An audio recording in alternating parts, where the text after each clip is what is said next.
Assalamualaikum warahmatullahi wabarakatuh. Saya Abdul Hanan Ihsan, ingin menanggapi isu yang berkembang akhir-akhir ini tentang apakah Wali Songo ini ke bawahnya memang tidak ada catatan. Keturunan Wali Songo ini mencatat silsilah tiap generasi ke generasi.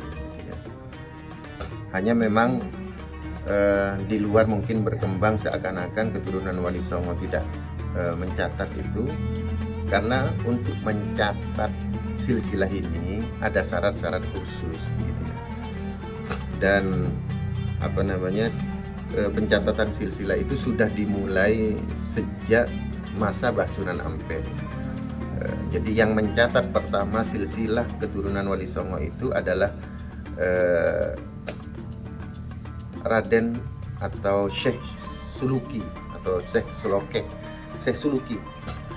Beliau adalah menantu daripada Mbah Sunan Ampel sekaligus ponakannya. Jadi Mbah Suluki ini yang mencatat pertama, yang diperintahkan pertama untuk mencatat keturunan daripada Wali Songo.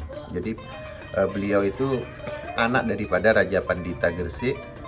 Raja Pandita ini kan kakaknya Sunan Ampel gitu ya, punya anak Kiai Suluki atau Syekh Suluki, kemudian dinikahkan dengan putri dari Mbah Sunan Ampel, jadi menikah sepupu. Nah, beliaulah pencatat pertama daripada silsilah keturunan Wali Songo. Ya sejak Syekh Suluki itu, karena kan pencatatan silsilah ini sejak Syekh Suluki itu. Beliau makamnya ada di Nganjuk. Sekarang kayaknya sudah bagus bangunannya gitu. Nah, kemudian setelah Syekh Suluki itu dilanjutkan oleh generasi-generasi selanjutnya, sampai kemudian sekitar abad 1700-an itu dibentuklah tim 12 gitu ya, untuk mencatat silsilah keturunan pada para Wali Songo. Nah, pencatatan ini ada dua ya, di dua kalangan. Yang satu di kalangan kiai, yang satu di kalangan keraton yang ada di dulu. Kalau setelah Demak, kemudian Pajang, kemudian Mataram, pecah menjadi Surakarta dan Yogyakarta. Tetapi juga dari kalangan kiai juga mencatat silsilah itu.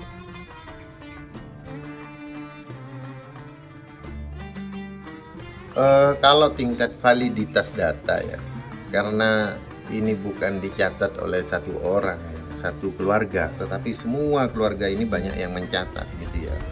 Bahkan wakila ada tim khusus 12 orang gitu ya, 12 orang yang mencatat silsilah gitu ya. Sehingga saling mencatat ini seperti kalau di hadis itu mutawatir ya. Mutawatir itu adalah sesuatu hadis yang derajatnya kan tinggi, karena diriwayatkan bukan hanya satu orang, banyak orang gitu ya. Sehingga kalau saya mencatat salah di sini pasti akan di cross check dengan catatan yang lainnya begitu. Jadi tingkat validitas datanya itu insya Allah tidak diragukan. Yang mencatat ini bukan hanya kalangan kiai gitu ya, tetapi juga keraton gitu ya.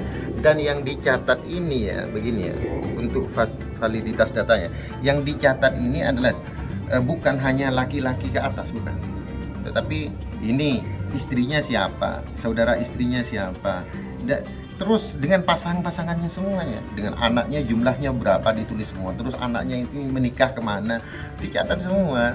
Oleh sebab itu, karena ini mencatat bukan hanya jalur laki-laki saja, tetapi perempuan juga dicatat, anak keturunan yang perempuan dicatat, dan saling kawinnya itu dicatat, sehingga ini adalah sebuah buku besar yang validitasnya insya Allah tidak diragukan lagi begitu ya.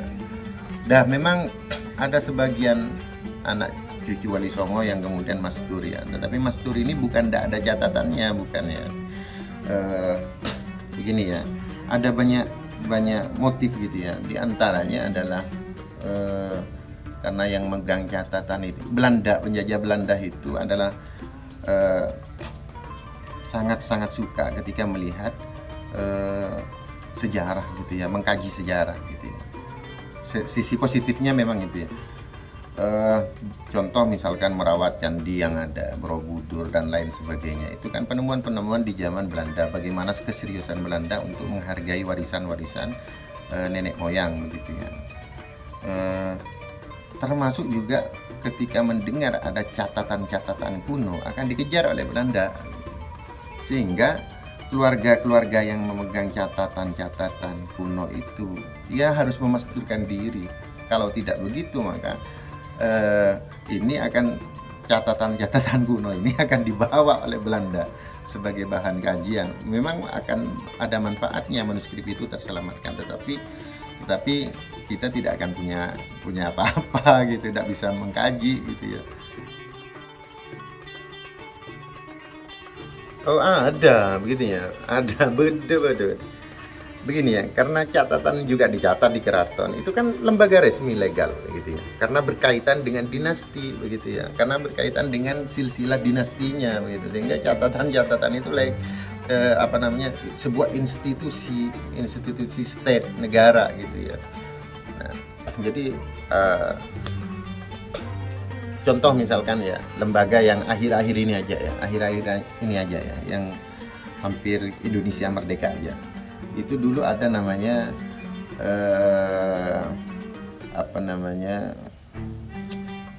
ini loh, Ishakiyah namanya ya, Robito Ishakiyah, Al Ishakiyah. Nah itu berpusat di gurunya Pak Karmo, bahkan yaitu di daerah Cempu sini, daerah Cempu atau yang terkenal dengan Kiai Munir Cempu. Itu ada Robito Ishakiyah, itu didirikan di zaman Belanda, itu yang akhir ya. Itu mungkin lebih awal daripada Robito Alawiyah kalau nggak salah. Sebetulnya sudah ada, tetapi karena begini ya, keturunan Wali Songo itu lebih nasib untuk nasab, bukan nasab untuk nasib gitu ya. Jadi keturunan Wali Songo itu pamali gitu untuk berbicara nasab, sehingga mereka lebih memikirkan nasib daripada nasab gitu ya. Jadi mencari nasib dulu, bagaimana dia bisa sukses, baru dia untuk kepentingan nasabnya, berbakti kepada leluhurnya, mencari nasab. Nah bukan kita mencari nasab untuk nasib, mengetahui nasab kita untuk bangga-banggaan, ini loh saya keturunan Wali Songo, mencari, bukan itu. Bahkan kemarin ya berbicara kepada validitas ya, selain juga manuskrip juga kita mencoba menggunakan keilmuan modern ini ya, uji genetik. Dan keturunan daripada Ki Munir Cempu ini ada yang sudah tes DNA dan haplogrupnya J malah, dan kode SNP-nya itu menandakan ada keturunan daripada Rasulullah Sallallahu Alaihi Wasallam. Jadi bukan hanya secara manuskrip, uji genetik, tes DNA juga begitu ya. Dan sudah banyak ini yang keturunan Wali Songo yang mulai tes DNA ya. Mereka ya berani bertaruh, kalau memang iya, kalau enggak ya siap-siap ya berarti bukan. Berarti jalur perempuan gitu. Banyak sekarang yang sudah positif. Ada sekarang ya. Jadi yang kebetulan kami ikut di dalamnya adalah Naqaba Ansar Aulia Tis'ah, atau disingkat dengan NAAT gitu. Ada. Dan Naqaba Ansar Aulia Tis'ah ini konsen kepada mencatat silsilah keturunan para Wali Songo gitu. Jadi Wali Songo sementara ini kita membahas dari Wali Songo ke bawah gitu ya, bukan Wali Songo ke atas. Sementara Wali Songo ke atas ya biarlah masih di dalam ranah pencarian begitu ya. Ya walaupun ada beberapa nakobah yang sudah menemukan begitu ya, tapi itu nakobah luar itu yang mempunyai datanya gitu ya, sehingga kami masih fokus ke bawah gitu ya. Ke depan ya insya Allah dengan beberapa kajian mungkin kita akan juga ke atasnya begitu. Walaupun di data-data kami lengkap begitu ya, tapi kami masih serius ke bawah gitu ya. Kalau ke atas nyambung kepada Rasulullah kan yang penting itu kan ke bawah begitu ya. Karena karena ke bawah itu adalah berkaitan dengan silaturahim. Oh ya, jadi ini adalah salah satu ya. Ini ditulis di sekitar abad 17 akhir lah. Jadi karena kalau kita melihat ini salah satunya ini ya, salah satunya ini yang agak terakhir ya. Ini di zaman apa ya, generasi keempat lah, di atas saya gitu ya, yang melahirkan pondok pesantren Al-Qarobiyah, juga Alisani gitu ya. Jadi generasi keempat di atas ini contohnya, ini memakai kertas, ini kan bisa dicek ini karena ini memakai kertas Pro Patria begitu ya, Pro Patria. Contoh ini misalkan ini kan dari Nabi Adam ini. Ini silsilah dari Nabi Adam.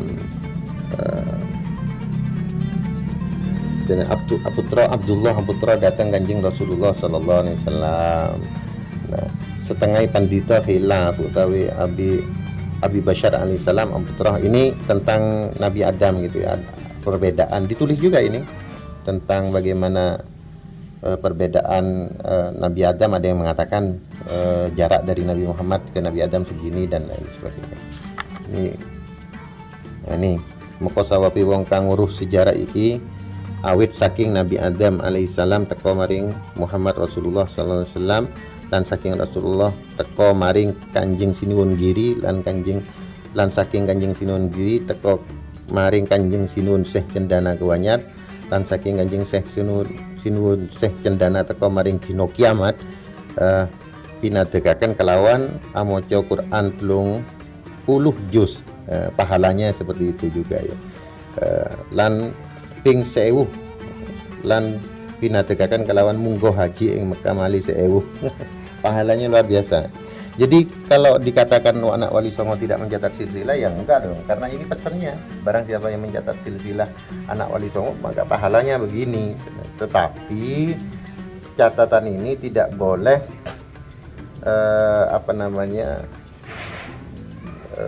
diketahui oleh generasi yang muda selama belum menjadi orang yang bertakwa kepada Allah. Jadi silsilah itu baru boleh diberitahu ketika sudah menjelang dewasa, sudah menjadi orang baik-baik. Kalau masih anak-anak tidak boleh. Makanya anak-anak masih belum boleh mengetahui gitu ya. Ini bahkan pahalanya seperti ini, seperti kelawan sedekah emas sagunung Uhud pahalanya mencatat silsilah. Ini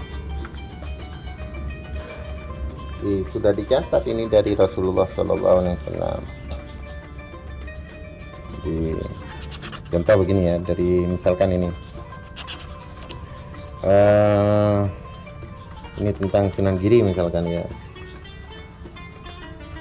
yang mengganti Sidogiri adalah Panembahan Sidomargi ini karena Sunan Dalem itu setelah menjabat menjadi raja gitu ya, beliau uzlah begitu ya, resign dari raja, kemudian lami-lami surut Sinuwun Sidomargi kang anggota si keratoni Sinuwun Prapen, kemudian diganti oleh Sinuwun Prapen. Nah, si Sunan Dalem ini juga berjuluk Sidomargi, wafat di luar, sehingga makamnya ada di Kolak sini di Madura.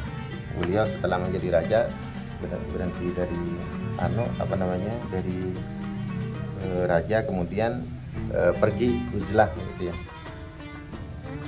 Nah, kemudian Sunan Prapen, setelah Sinuwun Prapen kang anggota si keratoni Sinuwun Kawistu. Nah, jadi setelah Sunan Prapen Kawistu, setelah Sinuwun Kawistu kemudian Aputra saking Sinuwun Kawistu sampai di sini ya.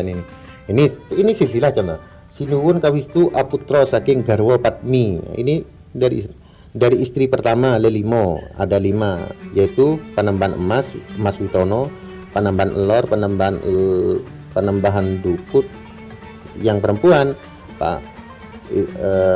Pangeran Arukan lan Pangeran Alukan. Nah ini putra saking garwa Anom, dari istri yang kedua. Istri muda. Panembahan Wewungkul. Nah, ini Panembahan Wewungkul kinuburaken ing kulone Bengawan Bonokromo. Panembahan apa Wonokromo itu sekarang menjadi Wonokromo. Sunan Bungkul. Sunan Bungkul. Nah, jadi kita kan dulu nggak tahu siapa Sunan Bungkul itu ya. Ya, jadi ini manuskrip kuno ini dikatakan adalah putra dari apa ini Panembahan Sinuwun Kawistu, dari istri yang kedua Sunan Bungkul itu. Nah, ini dikuburakan ing Pulone Bengawan Bonokromo. Jadi dulu nulisnya Bonokromo gitu. Ini. Nah, terus setelah itu Panembahan Ambeluh Panembahan Sidolaut ing Peketingan. Peketingan ini daerah Sidoarjo ya. Wadon setunggil awasta Pangeran Uwiru ing Leran desa nih, Leran daerah Gresik. Panembahan Ambeluh ini di mana? Ing kulone kutha Tuban. Terus Panembahan Tegalwangi Aputra kalih sami wadon, hanya perempuan, mempunyai 2 anak perempuan, Pangeran Gajahan, Pangeran Metahun. Nah, ini. Terus wonten dini Panembahan Kidul Aputra saking garwa Padmi. Panembahan Kidul dari istri yang pertama 4, Pangeran Anom, Pangeran Kunci, Pangeran Kertosono, Pangeran Senopati. Terus ini anak-anaknya Sunan Giri tercatat semua ini. Nah, sampai kemudian kita bahas Cendana, sampai ke Cendana. Lan mengkono malih Nyai Gede Kedaton putra lanang setunggil angawas dateng ampel ing ngarani Cendono. Putra wonten dini Nyai Gede Kekentil aputra kekentel aputra saking lanang setunggil angawas dateng ampel ngarani Kabu-Kabu. Nah, ini sampai terus ini cerita lami-lami muli dateng Sampang atau temu kelawan pamanira kang ana ing Sampang ing desa Buyute. Nah, Sunan Cendana ke Sampang angalih kemudian pindah datang ing Kuanyar sampun wonten ing Bustan Kuanyar nuli ke Piyorso. Ini cerita dengan raja ya. Nah, ini Pangeran Pakebunan ini tulisannya Pangeran Pakebunan. Ada temu kelawan Pamaniro. Siapa pamannya? Adalah pangeran. Ini contoh yang generasi mulai abad 17 ke Banyu Ayu. Nuli agarwa malih saking desa Sokah. Ini ke Abdul Adim ya. Ini anak-anaknya dari istri yang ke berapa ini? Yang kedua dari desa Sokah. Mempunyai anak Nyai Sekar Bungo, Kiai Mohari, Kiai Nawa, Kiai Bato Kolong, Kiai Tafsir. Kemudian mempunyai istri lagi gitu ya. Dari anak cucu Sobian, mempunyai anak dari istri yang ke berapa ini? Ketiga. Nyai Ali, Nyai Midhol, Nyai Muhammad, Kiai Abdul Adim Khalifah, Nyai Srima. Kemudian menikah lagi. Oh, istri ini, istri tadi istri keempat ya. Ini istri kelima, anak putu Sugame Anggadaya Putra Swiji, yaitu Kiai Bungsu. Kiai Sugame ini wakila ada di Martajasa. Punya anak 1. Kiai Pandito Putra Swiji, Nyai Dawud lan Putra Tutru. Ini anak-anaknya ini dicatat semua. Sumber Toron, Kiai Salam Ingrang Perang anak putu Nyai Pandito. Sama dini Kiai Soleh aputra Nyai Siga, Kiai Ahmad ing Toncung, Kiai Saliman ing Morkolak, Aran Binter Deris. Terus tiap nama ini anak-anaknya dicatat semuanya di sini. Tafsir Kiai Ahmad ini semuanya. Benang Jejer, dini Kiai Saliman aputra Binter Saliman ing Morkolak, ada di Morkolak. Aputra Nyai Modin ing Angsokah ora duwe anak putu. Nah, kalau tidak punya anak keturunan ditulis ora duwe anak putu. Nyai Afsa Morkolak. Ini sebenarnya. Nyai Zinab, Nyai Bibe Mali orang ini anak ini silsilah semua ini. Nah, ini mantuni kelebun Sendeng. Jadi mantu tak Medin ing Sendeng ini semuanya. Ini contoh ini ya, validitas data ya. Kitab ini kan dari grupnya ayah saya, tetapi mencatat dari grup ibu saya gitu ya. Ini kakek apa namanya? Kakeknya ibu masih dicatat di sini, tapi masih kecil ini. Ini Dini Bendera Abdul, yaitu andune putra papat, Nyai Badriyah, Bendera Kafi, Bendera Ismail, Nyai Sriman. Nah, ini yang ke bapak nanti. Bendera Ismail ini ke bapak. Yang Nyai Badriyah ke ibu gitu ya. Nah, Dini Nyai Badriyah ini silsilahnya ibu. Aputra Wowolu, aslinya 12. Mungkin ini dicatat ketika masih belum lahir anak-anak yang lainnya. Anaknya 12. Nah, yang dicatat di sini di kitab ini masih 8. yang sepuh Kang Sepuh Bentara Musdari, Bentara Musyahid, Nyai Randasi, Bentara Lesan, Bentara Noliman. Nah ini Noliman ini kakek ibu saya. Jadi Noliman ini punya anak Tarif, Tarif punya anak ibu gitu ya. Jadi masih dicatat ini sampai terbaru kakeknya ibu. Tetapi ibu ini anak bungsu dari banyak saudara ya. Kakek saya itu sudah sepuh, beliau wafat umur 120 gitu. Sehingga di masa ibu hidup itu bukan hanya cucu, sudah anaknya cicit sudah ada ini. Jadi ini masih dicatat di sini. Bentara Sarnadi, Randin Nur Hatim. Nur Hatim ini saudaranya yang hilang ke Jawa. Jadi dulu ceritanya beliau itu ongke haji minta jeren ke Bakur, pondok pesantren Kuba di sini di Teraket.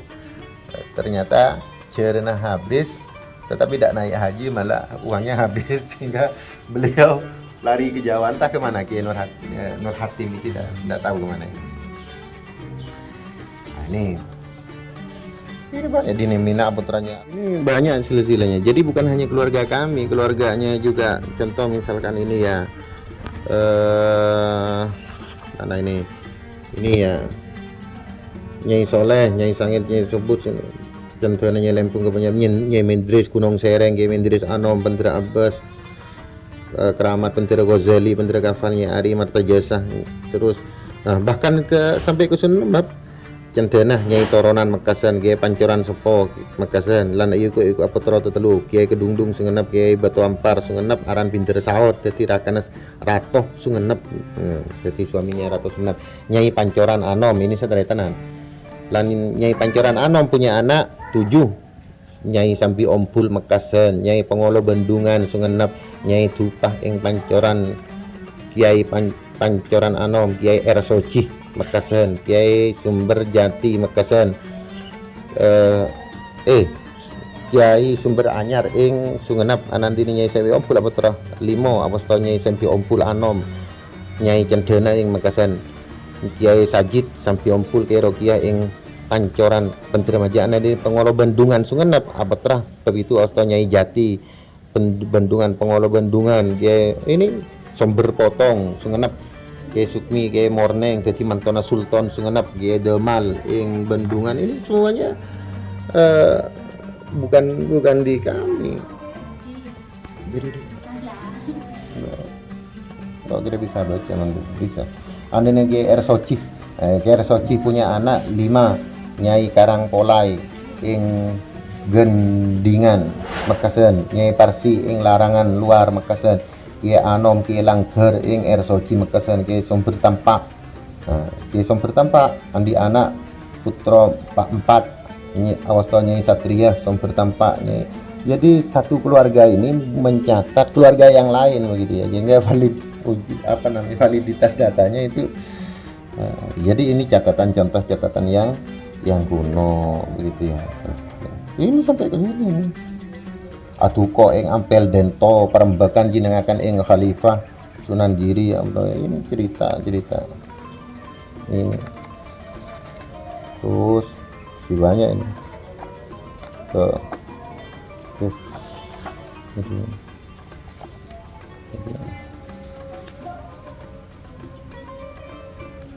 banyak. Jadi ya apa namanya nih, Sayyid Abdul Qadir Tumulyo, kisah ini tentang Sunan Gunung Jati. Ini yang sepuh-sepuh kan. Jadi Sunan Gunung Jati di sini disebut namanya ahli itu Abdul Qadir Tumulyo, kisah saking datang Ampel Bento Putuni Maulan. Selain begini ya, untuk manuskrip itu banyak ya. Jadi tetapi untuk menulis nasab itu memang apa namanya tidak sembarang orang gitu ya, hanya tertentu gitu ya. Nah, selain manuskrip juga ada kitab-kitab juga begitu ya. Jadi macam-macam gitu loh. Ini cerita juga tentang banyak ya. Nah, ini hadis-hadis ini ya, apa namanya, kalau Rasulullah sallallahu alaihi wasallam man talabal ilma li ajlil qawli faqad mata munafiqan, na'udzubillahi min dzalik. barang siapa yang mencari ilmu untuk mendapatkan apa namanya menjadi bahan omongan, oh bisa terkenal, maka orang itu faqad mata munafiqan, orang itu akan mati secara munafik. Bila mendalik wa man talabal ilma li ajlil kibriya faqad mata musyrikan, barang siapa yang mencari ilmu untuk kesombongan, maka faqad mata musyrikan. Wa man talabal ilma, aduh ini banyak ya gitu ya. Jadi antaranya lagi ini takut rasa namun ini masih perlu dirawat ini. Kalau ini kertasnya beda-beda ya. Kalau ini kertas daluang, ini kertas daluang dari kayu. Kalau tadi itu kertas Belanda ini. Dan yang silat. Jadi ini ya, dan agak apa namanya?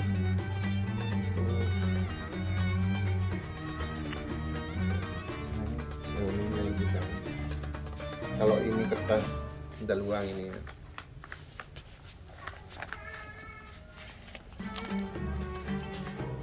Jadi ini tulisannya besar-besar begini ya.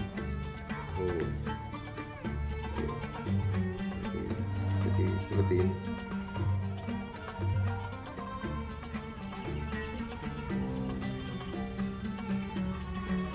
Ini katanya.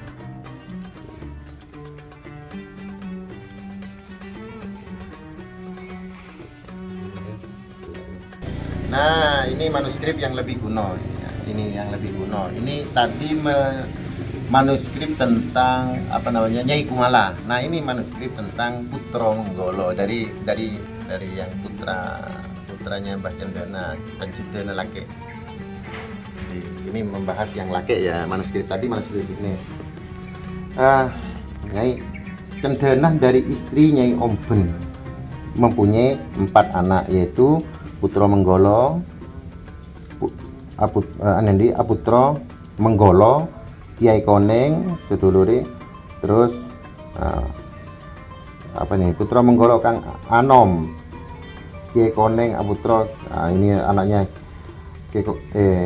Aputra Kedama, Aputra Kidama, Landihan, Rubia, dan terusnya. Ini Nyai Kedungdung, Nyai Kene, Aputra Mengkul, Aputra ini lagi. Ke ulama Cendana agara malih tiang Kebuwen, Aputra istri Nyai Lembung, Nyai Soleh, Nyai Tengkih, Nyai Abdurrahman, Nyai Mas'ud, lan Nyai Berumbung, Nyai Bina, Nyai Cerengek, Nyai Masaki, Toronan, Makassar. Jadi ada beberapa kitab silsilah. Ini yang lebih kuno, generasi ditulis oleh ayahnya. Tadi yang nulis anaknya ya, ini ayahnya yang nulis gitu ya. Bukan ayahnya, itu lebih lagi. Iya lebih lah. Nanti ya ini yang Kanjeng sallallahu alaihi wasallam muka-muka tetap iman ini.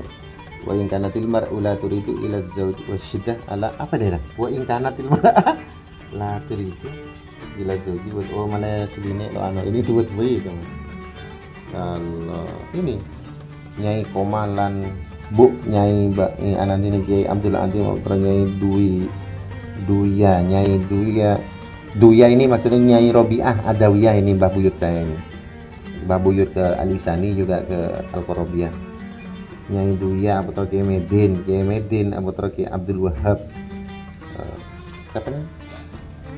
Nyai Duya Aputra Kiai Medin Aputra Kiai Abdul Wahab. Wahab ini badan yang bila porah. Jadi ini kita pilih yang lebih kuno. Bismillahirrahmanirrahim.